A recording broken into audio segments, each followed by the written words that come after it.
Ok, buenos días para todos los colegas, asistentes. Estamos grabando esta pequeña charla el día 26 de noviembre en mi lugar de trabajo. Y como ven, estoy a 7.000 kilómetros en Madrid, a 7.000 kilómetros de Venezuela. Y me siento, pues, por supuesto, muy honrado de que todavía me recuerden para aportar un poquito a la patología médica de la mujer embarazada. Vamos a hablar un poquito, como le pongo abajo solo algunas cosas, de la cirugía no obstétrica durante el embarazo. Fue un tema que yo le sugerí al doctor Christian Hill, mi ahijado, y que indudablemente está formando una escuela que creo que va a ser la continuidad del SMI de siempre allá en Valencia. Desde hace unos días, esta es una diapositiva que me ha sorprendido mucho. Esta señora, la señora Gloria Mark, es una académica de la Universidad de California que estudia muchísimo sobre el mal uso de la tecnología. Y fíjense lo interesante.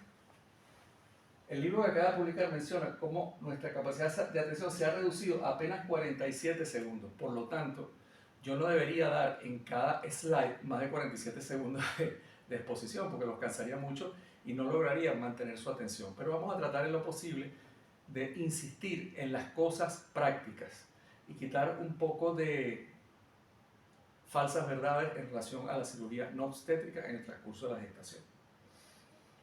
Y lo importante, esta es una estatua que está representando la creatividad, la llaman así. Recuerda un poco al signo del Smith, que tiene un corazón en la barriga de la madre. Y el asunto no, no vamos a crear, pero no vamos a tener creatividad, pero sí tenemos la necesidad de tener actualización. Entonces, la mujer embarazada siempre representa temor y siempre representa preocupación para la parte quirúrgica. Y quiero que al final insistir que creo que hay muchas verdades a medias en relación a esto. Los estudios de patología médica, de patología quirúrgica en el embarazo, primero, no son muy extensos. Segundo, casi todos reflejan las técnicas quirúrgicas pasadas de hace ya más de 25 años. Y hay técnicas quirúrgicas, después de la laparoscopia sobre todo, que han cambiado mucho y que fortalecen la cirugía en el transcurso del embarazo. Tercero, las comparaciones que hacen son generalmente no comparando el acto quirúrgico contra el acto, como cómo manejar la patología de manera no quirúrgica, sino simplemente los resultados de la madre. Y muy pocos evalúan esos trabajos los resultados fetales. Por lo tanto, la bibliografía no es tan buena como uno quisiera en la actualidad. Entonces vamos a tratar de insistir en las cosas que son importantes en el transcurso de la cirugía no obstétrica en el embarazo. La cirugía no obstétrica en el embarazo básicamente representa un temor por toda la alteración que representa el bebé. Es decir, podemos producir teratogénesis, podemos producir partos prematuros, podemos producir contracciones, podemos producir muerte fetal. Y yo creo que hay muchos mitos en relación a eso. Ya lo vamos a exponer más adelante. Entonces, esto representa, más o menos, o como lo menos yo lo veo así, si yo fuera un cirujano general, un cirujano de cualquier patología, y me digan, mira, vamos a operar una paciente, pero está embarazada. Y entonces imagínate los temores que tiene, pero está embarazada. Yo creo incluso que habrá que decirle lo último que tenemos que decirle al cirujano es que la paciente está embarazada, para que vaya tranquilo al momento de la cirugía. Ya van a ver por qué. Las mujeres son muy poderosas, y sobre todo cuando están embarazadas. Tanto es así que tenemos una cirujano operando embarazada. Entonces, quiero que vean el embarazo como una condición donde la mujer tiene todavía más fuerza que cuando no está embarazada. Lo primero que quiero llamar la atención es en relación a los exámenes o análisis que hay que hacer previo a las cirugías en muchos casos. Entonces también hay un montón de mitos donde se piensa que la radiología que se hace en las pacientes embarazadas puede afectar al bebé, y no siempre es así, ¿ok? Quizás el único agente de contraste que debería evitarse es el gadolínio, pero de resto no hay ningún problema. Y en relación a la radiología propiamente dicha,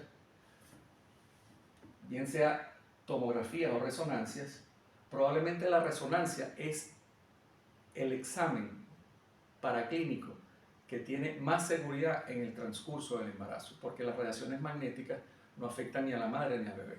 Y la tomografía, siempre y cuando no tenga contraste.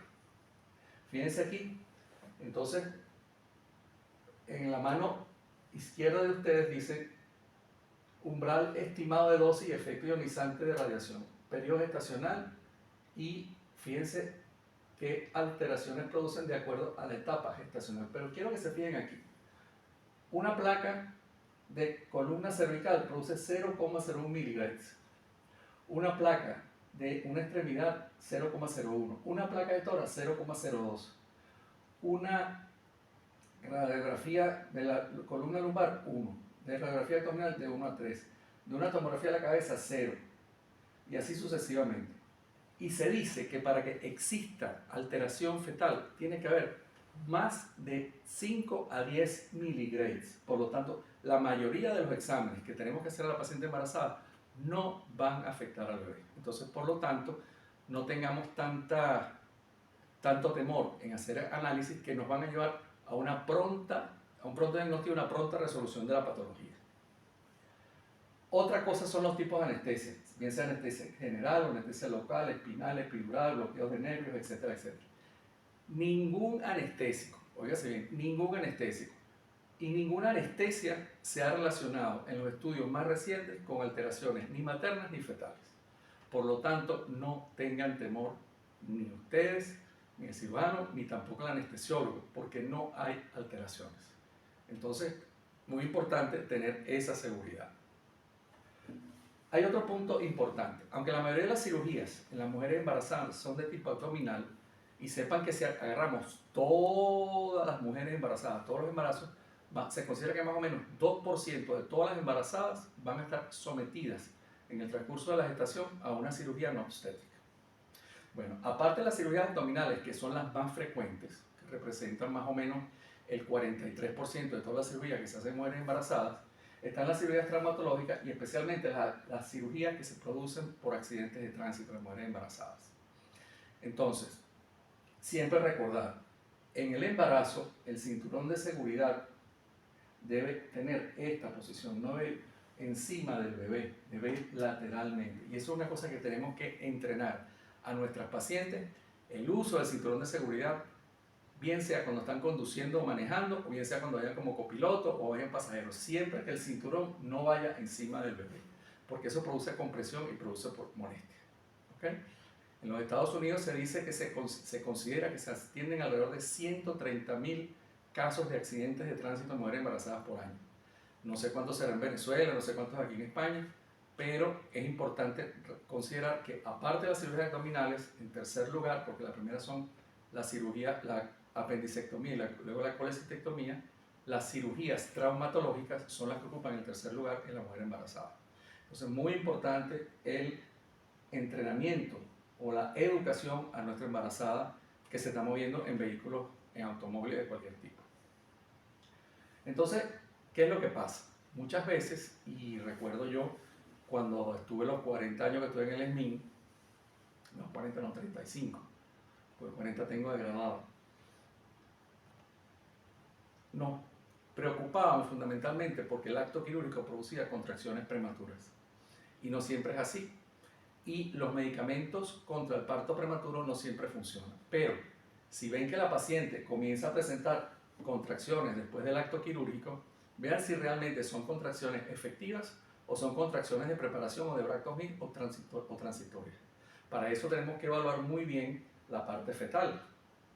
Y entonces, durante todo acto quirúrgico debería hacerse monitoreo fetal.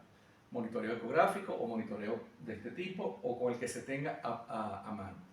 Lógicamente, cuando una paciente embarazada va a quirófano, debería haber un equipo dentro del quirófano conformado tanto por el cirujano y su ayudante como por el ginecobstetra y su ayudante, el anestesiólogo y el perinatólogo, si es posible para él, y el neonatólogo que esté pendiente en caso de cualquier circunstancia. ¿De acuerdo? Entonces, la cirugía abdominal, dos cositas. Ya les comenté hace unos minutos que es la cirugía más frecuente en el transcurso del embarazo, siendo en primer lugar por informes internacionales la apendicectomía y en segundo lugar la colecistectomía. A mí me parece que allá en Valencia había más colecistectomías que apendicectomías, que es importante en relación al embarazo y la clínica de la apendicectomía. Simplemente que por el crecimiento del útero, el punto doloroso, ¿verdad? El number va a ir cambiando. Y fíjense que cuando llegamos al 5.º mes de embarazo, más o menos el apéndice va a estar a la altura del ombligo. Entonces, muchas veces un dolor alto en el cuadrante superior derecho es interpretado como procesos de tipo de colecistitis, colecistopatía, y resulta que es el apéndice que ha ido rodándose un poquito. Entonces, esto es importante para evaluar la parte clínica. ¿Ok? La otra cosa es que cuando una paciente va a una cirugía abdominal, es preferible ponerla en esta posición, que haya en el decúbito lateral leve, de unos 30 grados, para que haya menos compresión de la vena cava inferior, como sucede cuando tratamos de ver cuál es la presión arterial en el decúbito lateral izquierdo, que sabemos que cae la presión arterial. Entonces, esto debería ser una condición, un pequeño levantamiento de unos 30 grados del lado derecho en la parte lumbar, para que haya mejor flujo sanguíneo tanto para la madre como para el bebé y mantengamos mejores cifras tensionales. Eso es súper importante. La otra cosa que ha cambiado enormemente en los últimos años es la aparición de la cirugía laparoscópica, que creo que tiene unos 25 años que tenemos de uso regular. Y inicialmente se consideraba que el CO2, con que se insuflaba para separar los órganos y trabajar mejor, había unos estudios hechos en ovejas donde supuestamente producía cierto grado de toxicidad fetal. Hoy en día se sabe que el CO2 que se utiliza para insuflar no produce ningún problema en el feto ni en la embarazada. Tiene las molestias clásicas del tiempo que tiene que reabsorberse, pero es necesario para hacer la cirugía laparoscópica, y la cirugía laparoscópica saben que tiene una muy buena recuperación, menos complicaciones, un postoperatorio mejor. Entonces no tenemos por qué, aunque se ve bastante invasiva en el slide, en la diapositiva, pues no tenerle ningún temor a la cirugía laparoscópica. ¿Ok? De hecho, la Sociedad Americana de Cirujanos Gastrointestinales y Endoscópicos recomienda presiones de insuflación de CO2 de 10 a 15 milímetros de mercurio para la paciente embarazada. Hasta ya se tiene estipulado más o menos cuánta sería la presión a utilizar de CO2 en la paciente embarazada. Por lo tanto, ningún temor. Claro, estoy hablando aquí de las cirugías más frecuentes. Cuando haya cirugías neurológicas, cuando haya neurocirugía, cuando haya cirugías cardiovasculares, pues tendría que individualizarse el caso para tomar las mejores decisiones. ¿De acuerdo? Pero el día a día de nosotros es el que tenemos que resolver. Entonces, les pongo ahí la cabeza de medusa. ¿Dónde está el error fundamental? El error fundamental es cuando nosotros tengamos una patología que se sabe que es de resolución quirúrgica y no médica, no retrasemos la cirugía por el hecho de que la paciente esté embarazada. Eso es fundamental. Si yo quiero que se lleven algo de estos minutos de conversación conmigo, de esta charla fastidiosa, de esta pequeña intento de dejar algo, no olviden eso. Lo más importante de estas palabras que le quiero transmitir es: si la patología que tiene la paciente es quirúrgica, por el hecho de estar embarazada no debe retrasarse el acto quirúrgico. No empiecen, no, vamos a tratarla médicamente a ver si sale y entonces no la operamos. No, si es quirúrgica, mientras más precoz hagan la cirugía, igual que un paciente no embarazada, mejores resultados vamos a tener. Las complicaciones postoperatorias e intraoperatorias de la mujer embarazada son prácticamente iguales que las mujeres no gestantes. Por lo tanto, insisto, primero, el embarazo no es una condición que debe asustar. Y segundo, nunca retrasar las cirugías pensando que médicamente las vamos a tener mejor. Si es indicación quirúrgica la patología, cirugía a la brevedad. Bueno, y lógicamente el bebé, que estos bebés de hoy que nacen pegados a una pantalla, que se las damos nosotros generalmente, y que hacen que la tensión se haya disminuido a apenas 47 segundos, pues lógicamente en el devenir del tiempo, con la cirugía robótica, con la cirugía a distancia, etcétera, etcétera, pues tendremos cada vez más elementos de comparación.